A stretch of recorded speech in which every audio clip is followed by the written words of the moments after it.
तो नमस्कार, स्वागत है आपका जॉब तक में। आज देख लेते हैं विद्यार्थी जीवन से प्रमुख खबरें। बात करेंगे यूपी ट्रिपल एससी अधीनस्थ सेवा चयन आयोग के एएसओ परिणाम को लेके। आईटीआई इंस्ट्रक्टर की एग्जाम डेट क्या है और बीपीओ की परीक्षा कब कराई जाएगी। साथ में 1262 जूनियर असिस्टेंट का रिजल्ट हो गया और टाइपिंग की डेट क्या हो सकती है। और वीडियो री एग्जाम का रिजल्ट हो गया। यानी यूपी ट्रिपल एससी अधीनस्थ सेवा चयन आयोग के सभी भर्ती विज्ञापन की जानकारियां आप लोगों को मिलेगी, चाहे वो मुख्य सेविका का रिवाइज आंसर की हो, रिजल्ट हो, या आने वाले नए भर्ती विज्ञापन हो, जेई का विज्ञापन हो गया, एजीटीए का विज्ञापन हो गया। यानी संपूर्ण जानकारियां आप लोगों को मिलेगी। उसके साथ साथ में वन दरोगा का फिजिकल कब होगा और अकाउंटेंट की परीक्षा कब कराई जा सकती है। तो आप लोग चैनल से जुड़ जाइए और शेयर भी करिएगा ताकि निकट भविष्य में आने वाले भर्ती विज्ञापन की सही सटीक जानकारी मिल सके। आइए बात करते हैं विस्तार से। उसके पहले एक जरूरी सूचना। आज हम बात करने वाले हैं उप निरीक्षक यानी एसआई भर्ती विज्ञापन की बेस्ट बुक के बारे में, जो कि चक्षु प्रकाशन की है, जहां आप लोगों को स्टडी गाइड बुक है, समान हिंदी, समान जानकारी, समान विषय, मूल विधि एवं संविधान के क्वेश्चन, संख्यात्मक एवं मानसिक योग्यता परीक्षा क्वेश्चन हो गए, मानसिक अभिरुचि हो गई। यहाँ आप लोगों को 4 सॉल्व पेपर मिलेंगे और 3200 प्लस बहुविकल्पीय प्रश्न देखने को मिलेंगे। सिलेबस के अकॉर्डिंग संपूर्ण जानकारी इस बुक में आपको देखने को मिलेगी, जो कि अभी तक की बेस्ट बुक है। जहां पे आपको प्रीवियस ईयर यानी 2021 हो गया, 2017 में जो कि अभी तक पेपर आए हुए हैं दरोगा भर्ती विज्ञापन में, उनमें आपको जो मूल विधि के क्वेश्चन हो गए, समान हिंदी के क्वेश्चन हो गए और समान ज्ञान के क्वेश्चन हो गए, यहाँ आपको देखने को मिलेंगे। आप यह बुक परचेज कर सकते हैं, ऑनलाइन माध्यम से भी परचेज कर सकते हैं। बाकी डिस्क्रिप्शन बॉक्स में लिंक मिल जाएगा, वहां से इस बुक को आप परचेज कर सकते हैं। यूपीएसआई 2024 के लिए चक्षु प्रकाशन की बेस्ट बुक है, जहां पे आप लोगों को सिलेबस के अकॉर्डिंग और प्रीवियस ईयर के पेपर के साथ साथ यह बुक मिल जाएगी संपूर्ण विश्लेषण के साथ। इस बुक में आपको संपूर्ण जानकारी, सिलेबस के अकॉर्डिंग क्या पढ़ना है, कहां से पढ़ना है, संपूर्ण जानकारी देखने को मिलेगी। तो यह बुक आप परचेज कर सकते हैं, जो कि आप लोगों के लिए बेस्ट होगी। पहले बात करेंगे पुलिस भर्ती विज्ञापन। जैसा कि पुलिस भर्ती विज्ञापन का आवेदन चल रहा है, जो लोग आवेदन किए हैं वो लोग अपनी तैयारी पे अच्छा खासा जोर दे रहे होंगे, और जो लोग आवेदन नहीं किए हैं वो लोग भी आवेदन कर दें। और आप लोगों की जो परीक्षा कराई जाएगी, यह परीक्षा पुलिस विभाग की, इसमें परीक्षा आपकी ऑनलाइन नहीं होगी, यानी सीबीटी मोड पर परीक्षा नहीं कराई जाएगी। यह परीक्षा ओएमआर बेस पे होगी, यानी कि आपकी ओएमआर बेस पे परीक्षा कराई जाएगी। और यह परीक्षा फरवरी माह में ही देखने को मिलेगी। जो आप लोगों को नोटिस वायरल देखने को मिल रही थी कि 18 फरवरी को आपको परीक्षा कराई जाएगी, वह सही है। वह आपकी परीक्षा की डेट वही हो सकती है, यानी कि परीक्षा आप लोगों की जो 18 फरवरी को ही आयोजित की जाएगी। जिनमें आप लोग नोटिस देख रहे होंगे, यहाँ आप लोग देख रहे होंगे, अध्यक्ष उत्तर प्रदेश पुलिस भर्ती एवं प्रोन्नति बोर्ड लखनऊ के पत्र संख्या PRPB1। यह आप लोग देख रहे होंगे, परीक्षा नागरिक पुलिस के लगभग 60,000 पदों पर भर्ती के लिए दिनांक 18/2/2024 यानी कि 18 फरवरी के दिन जनपद में चिन्हित परीक्षा केंद्रों के अपर जिलाधिकारी फतेहपुर के द्वारा उपलब्ध कराई गई सूची इस निर्देश के साथ संलग्न कर प्रेषित के दिनांक 18/2/2024 को लिखित परीक्षा कराए जाने के संबंध में अपने अपने क्षेत्र अंतर्गत सूची में अंकित परीक्षा केंद्रों की उपयुक्तता संलग्न प्रारूप 2 में अंकित बिंदु के अनुसार का उल्लेख करते हुए सूचना उपलब्ध कराना सुनिश्चित करें। यानी कि जो परीक्षा आपकी कराई जा रही है 60,000 प्लस पदों पे, यह परीक्षा 18 फरवरी के दिन यह परीक्षा आयोजित की जाएगी। संभवतः यह परीक्षा आप लोगों की 2 पालियों में देखने को मिलेगी, एक सुबह की मीटिंग में, एक शाम की मीटिंग में।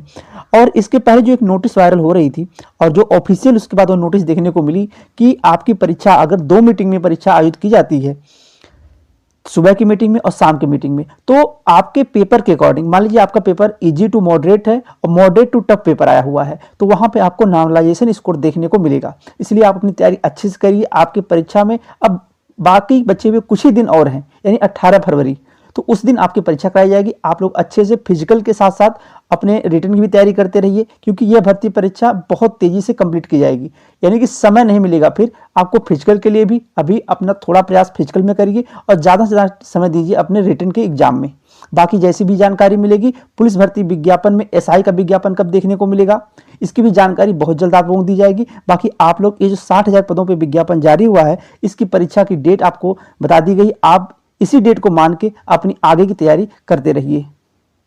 अब बात करेंगे यूपी ट्रिपल एससी अधीनस्थ सेवा चयन आयोग के एएसओ परिणाम को लेकर। जैसा कि एएसओ की मीटिंग जो है वह हो चुकी है, अभी आप लोगों के अभिलेखों की छटनी चल रही है। जैसे ही अभिलेखों की छटनी हो जाएगी, आपके प्रमाण पत्रों की छटनी हो जाएगी, उसके बाद अगर इसमें कैटेगरी वाइज कुछ सीटें कम पड़ रही हैं तो आपकी एक दूसरी लिस्ट जारी की जाएगी। इसे मान लीजिए अगर कैटेगरी वाइज सीटें कम नहीं पड़ रही हैं तो आपका रिजल्ट इसी माह के लास्ट में देखने को मिल जाएगा। एएसओ का फाइनल परिणाम होगा। अगर सीटें कम पड़ रही हैं कैटेगरी वाइज, चाहे general, OBC, EWS, SC ST हो गया, अगर सीटें कम पड़ेंगी तो एक दूसरी लिस्ट देखने को मिलेगी। उसके बाद आपका रिजल्ट, यानी तब रिजल्ट आप लोगों का फरवरी माह में देखने को मिलेगा। अगर सीटें कम नहीं पड़ेंगी तो आपका रिजल्ट इसी माह में देखने को मिल जाएगा। यानी कि अब इस भर्ती में कोई भी कमियां नहीं रह गई हैं। जैसे ही अभिलेखों की छंटनी हो गई उसके बाद अगर दूसरी लिस्ट नहीं आएगी तो आपका रिजल्ट जो है इसी माह के लास्ट में देखने को मिल जाएगा। पूरी संभावना कि आपका रिजल्ट इसी माह के लास्ट में देखने को मिल जाएगा। अगर दूसरी लिस्ट आती है तो फिर आप लोगों का रिजल्ट जो है यह रिजल्ट फरवरी माह में, यानी फरवरी माह का मतलब ये कि 10 फरवरी तक देखने को मिलेगा। अब डिपेंड यह करता है कि आयोग क्या दूसरी लिस्ट निकालता है। तो आईटीआई इंस्ट्रक्टर की काफी दिनों से परीक्षा की बातें चल रही थी कि क्या परीक्षा कब कराई जाएगी। तो काफी लोग कमेंट कर रहे थे कि परीक्षा फरवरी मार्च में या चुनाव के बाद जा सकती है क्या। तो देखिए, आप लोगों के लिए खुशखबरी ये है कि आईटीआई इंस्ट्रक्टर की परीक्षा आयोग 25 और 26 फरवरी को आयोजित करने जा रहा है। यानी 25 और 26 फरवरी के दिन आपकी परीक्षा कराई जाएगी। या 25 फरवरी हो सकता है यानी संडे के दिन, या फिर उसके बाद 26 फरवरी हो सकता है मंडे के दिन। इन 2 दिनों के बीच में आपकी परीक्षा देखने को मिलेगी। परीक्षा एक ही दिन में होगी, वह 25 फरवरी को हो या 26 फरवरी को हो। अब डिपेंड करता है आयोग के ऊपर। आपकी जो शॉर्ट लिस्टिंग हो जारी कर दी गई है। आप अपनी पढ़ाई पे अच्छे से लग जाइए, क्योंकि बचे हुए जो दिन हैं यानी कि 25 और 26 फरवरी, इन बीच में जो आप पढ़ाई कर सकते हैं, जितना अच्छा स्ट्रेटजी बना के आप पढ़ सकते हैं, अपने पढ़ाई पे विशेषकर फोकस करिए। अब आपकी परीक्षा जो लोग यूट्यूब चैनलों पे और टेलीग्राम चैनलों पे अफवाह फैला रहे हैं कि चुनाव के बाद परीक्षा होगी, या अभी ऐसी कोई आयोग में बातें नहीं चल रही हैं परीक्षा को लेकर, तो ऐसा कुछ भी नहीं है। आपकी परीक्षा 25 और 26 फरवरी के दिन आयोजित की जाएगी। आप अब वही मान के अपनी पढ़ाई को आगे करते रहिए। और बीपीओ का एग्जाम आप लोगों का आईटीआई इंस्ट्रक्टर के एग्जाम के बाद ही देखने को मिलेगा। अब डिपेंड ये करता है कि बीपीओ क्या 25 फरवरी के बाद बीपीओ की परीक्षा कराई जा सकती है, या फिर यह परीक्षा मार्च माह में जा सकती है। और 1262 पदों पे जूनियर असिस्टेंट का रिजल्ट आप लोगों को बहुत जल्द देखने को मिलेगा। पहली प्राथमिकता इस समय दी जा रही है 1262 पदों का जूनियर असिस्टेंट का रिजल्ट। और जूनियर असिस्टेंट के रिजल्ट के 1 सप्ताह बाद आपको टाइपिंग की भी देखने को मिलेगी। संभवतः फरवरी माह में आपकी टाइपिंग कराई जाए जूनियर असिस्टेंट 1262 पदों की। और जो 5512 पदों का विज्ञापन जारी किया गया था, उसकी शॉर्ट लिस्टिंग आप लोगों को फरवरी माह में संभवतः देखने को मिल जाए। लेकिन आपकी परीक्षा जो है वह परीक्षा चुनाव के बाद ही आयोजित की जाएगी। और उसी चुनाव के बाद आप लोगों को एक और परीक्षा देखने को मिलेगी, वह परीक्षा होगी अकाउंटेंट की परीक्षा। चुनाव के बाद 2 परीक्षाएं, 5512 पदों की जूनियर असिस्टेंट हो गया और अकाउंटेंट की परीक्षा, यह चुनाव के बाद ही देखने को मिलेगी। उसके पहले दूर दूर तक कोई संभावना भी नहीं है। और वन दरोगा का फिजिकल हो गया। आने वाले 7 से 8 दिनों में आपको नोटिस देखने को मिल जाएगी ऑफिशियल साइट पे वन दरोगा फिजिकल के लिए। और वन दरोगा का फिजिकल आपके फरवरी माह के प्रथम सप्ताह से जारी, मतलब आपकी जो नोटिस है इधर 7 से 8 दिनों में देखने को मिल जाएगी। और आपका फिजिकल स्टार्ट हो जाएगा फरवरी माह के प्रथम सप्ताह से। तो जो लोग फिजिकल की तैयारी नहीं कर रहे हैं वो फिजिकल की तैयारी स्टार्ट कर दें, क्योंकि आपका फिजिकल फरवरी माह के प्रथम सप्ताह से स्टार्ट हो जाएगा। और मुख्य सेविका की रिवाइज आंसर की आयोग में बनकर तैयार हो चुकी है। मुख्य सेविका रिवाइज आंसर की और भर्ती पे जो स्टे लगा हुआ है उससे विशेषकर कोई फर्क नहीं पड़ेगा, क्योंकि आंसर की जारी करने में तो आपकी रिवाइज आंसर की भी किसी भी दिन इसी माह में जारी हो सकती है। ये इसी माह में ही देखने को आपको रिवाइज आंसर की मिलेगी। मुख्य सेविका भर्ती में आवेदन लिए हुए धीरे धीरे 1.5 से 2 साल हो गया।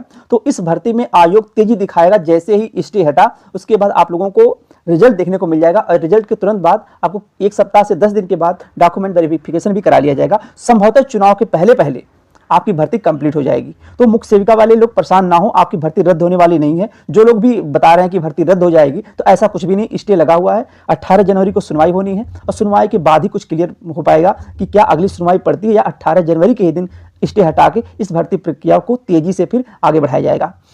और उसके बाद आप लोगों का बीडीओ का रिजल्ट हो गया। बीडीओ का रिजल्ट आप लोगों को और जेई 2018 का रिजल्ट, यह 2 रिजल्ट फरवरी माह में 10 फरवरी के बाद आपको बीडीओ का रिजल्ट देखने को मिलेगा और जेई 2018 का रिजल्ट देखने को मिलेगा। अगर आप लोग आयोग में दबाव दिए तो आपका रिजल्ट संभवतः 40% संभावना है कि जनवरी माह के लास्ट में देखने को मिल जाए। बाकी पूरी संभावना कि आपका रिजल्ट फरवरी माह में 10 फरवरी के बाद बीडीओ री एग्जाम का रिजल्ट हो गया और जेई 2018 का रिजल्ट हो गया। यह 2 रिजल्ट आपको देखने को मिलेंगे। और साथ में कंबाइंड टेक्निकल असिस्टेंट का भी रिजल्ट आप लोगों को फरवरी माह में देखने को मिलेगा। और अगर जेई वाले भी अपना दबाव बनाते रहे तभी आपका रिजल्ट फरवरी माह में देखने को मिलेगा, अन्यथा यह रिजल्ट और आगे यानी फरवरी लास्ट तक जा सकता है। तो अगर आप आयोग जा सकते हैं, अपनी बातें कह सकते हैं, अपनी बातें रखिए, ताकि क्योंकि अभी सचिव जी का जो कार्यकाल है कुछ दिन का था, लेकिन अब कुछ दिन और बढ़ गया है। यानी जितनी पुरानी भर्तियां हैं उस भर्ती कंप्लीट करके ही अब आयोग के सचिव जी जाएंगे, यानी उनका कार्यभार तो फिर समाप्त होगा। तो आप लोग जितना दबाव बनाएंगे उतनी तेजी से आपकी भर्ती प्रक्रियाएं जो हैं, जो आने वाला रिजल्ट है या आने वाली परीक्षाएं हैं जो पुरानी भर्ती विज्ञापन की, उसको जल्द से जल्द आयोग उस पर काम करेगा। तो आज के लिए बस इतना ही। बाकी यूपी SSC अधीनस्थ सेवा चयन आयोग के आने वाले भर्ती विज्ञापन की अगर आप जानकारी चाहते हैं या लोक सेवा आयोग का आने वाला विज्ञापन हो, टेक्निकल नॉन टेक्निकल कोई भर्ती विज्ञापन हो, आप लोग जानकारी मिलेगी। आप लोग चैनल से जुड़ जाइए और शेयर भी करिएगा। आज के लिए बस इतना ही। बहुत बहुत धन्यवाद। जय हिंद।